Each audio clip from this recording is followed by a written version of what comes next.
Сабағымыздың тақырыбы не ексең, соны орасың.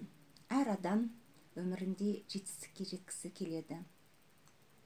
Өткенді өзгерту мүмкін емес, бірақ та бүгінді, келешекті жоспарлауымызға болады. Ол үшін өзіңіз кез келген істі нұсқаулықпен жасап көріп, көптеген жетістікке жетіп, өміріңізді сол арнаға бұруыңызға болады. Ой өрісіңізді, бейсанаңызды алдыңғы сүрер өміріңізге программа құрып бағыттаңыз. Бағыттаған кезде бейсанаңызды өзіңіз қай арнаға бұрсаңыз, сіздің өміріңіз де сол арнаға бұрылады. Мысалы, жақсылыққа ма, жоқ әлде жамандыққа ма, кедейлікке ме, жоқ әлде байлыққа ма, немесе біріне тартсан, біріне жетпейтін күндерге ме, әлде шалқып, бай, бақытты, бағдәулетті өмір сүретін бақытқа бағыттайсыз ба?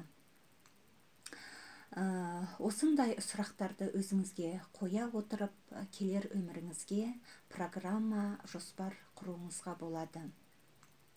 Өз программасын өміріңіздің бір күнге, немесе бір айға, немесе бір жылға, 10 жылдыққа, немесе 5 жылдыққа деп құруыңызға болады. Бұрынғы өткен өмірлерде Совет одағы болған кезде 5 жылдыққа деп әрбір елде осындай программалар құрылатын еді. Сол сияқты сізде өз өміріңізге, сүрер өміріңізге программа құруыңызға болады. Мида тәртіп болатын болса, ол сіздің өміріңізге де тәртіп болып келіп, өз өміріңіздің программасын, бағытын, бағдарын өзіңіз қолыңызбен жазып, бағдарыңызды білуіңізге болады. Сөйтіп, өз өміріңізге шығарма жазыңыз. Мысалы, ертеңгі күн не істейсіз, бір жұмада не істейсіз, бір айда не істейсіз деген сияқты, өміріңіз қандай болса екен, қандай бағытта жүрсем екен деген сияқты, өз өміріңізге жақсылап, жоспарын құрып, кіріспесін жазып, шығарма жазыңыз. Ол шығармада өзіңіздің қандай керемет өмір сүретініңізді, арман мұратыңызға жетіп жатқаныңызды, болашақ отбасыңызды, балаларыңыздың жетер жетістігі, осылардың барлығын сіз өзіңіздің шығармаңыз қылып жазуыңызға болады. Сенің өмірің тек сенің қолыңда екенін ұмытпа. Өзіңіз жазған шығарманы аффирмация қылып, соны күнде қайталап жүруіңізге болады.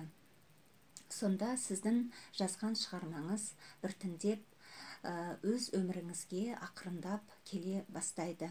Сол сияқты істер, іс-қимылдарыңызды көз алдыңызға елестетіп, жазған шығармаңызды визуализация жасап, көз алдыңызға елестетуіңізге де болады.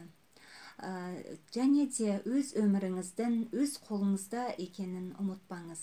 Әр адам бақытты өмірге, бағдәулетті өмірге, бақытты болуға, жақсы өмір сүруге, жақсы деңгейде болуға лайықты. Сондықтан да сіз де өз бақытыңызды өз қолыңызбен жасап, бақытты өмір сүруге лайықтысыз. Бүгіннен бастап сіз өзіңізді мен бақытты адаммын, мен осы әлемнің байлығына да, бақытына да, берекесіне де лайықпын деп өзіңізге сондай аффирмация айта жүріңіз. Күнделікті айтып отырған сөзіңіз сіздің өміріңізге сол үйреншікті айтылған сөздермен, әдемі айтылған сөздермен, әдемі өмір, жақсы, бақытты, бағдәулетті өмірді әкелетін болады. Вселенныйға, әлемге нені жіберсеңіз, тартылыс күші орнап, сол жақсылық сіздің өміріңізге келе бастайды. Мен сізге барлық жақсылықты тілей отыра, келесі жақсы күндерде кездескенше деп, сау саламатта кезге берейік деп қоштасуға бүгінгі осы сабағымды аяқтағым келіп отырмын. Сау саламатта болыңыз.